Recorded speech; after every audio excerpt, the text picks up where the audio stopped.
Samantala mga kapuso, mahigit 300 seedlings ang itinanim sa Mexico, Pampanga bilang paggunita sa galleon trade. Iba't ibang ahensya ng gobyerno at non-government organizations ang lumahok. Nakiisa rin ang Malaysian at Mexican Embassy. Ang tree planting activity ay paggunita sa makasaysayang pagbalik ng mga galleon sa Acapulco, Mexico mula sa Maynila noong 1565. Dalang ilang pananim na endemic o native dito sa Pilipinas. Naging daan yan para maitatag ang Manila-Acapulco galleon trade route na ginamit sa kalakalan ng iba't ibang bansa.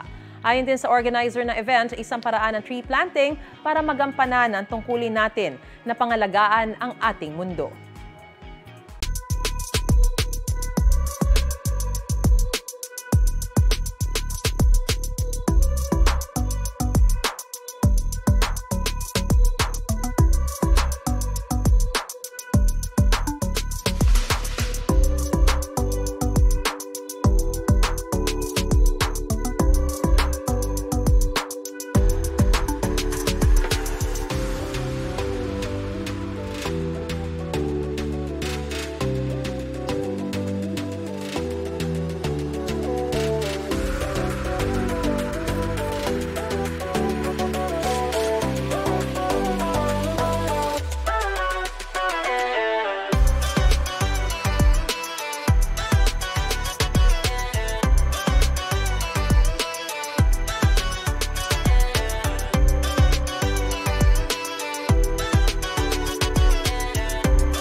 Mga kapuso, para una ka sa mga balita, mag-subscribe sa GMA Integrated News sa YouTube.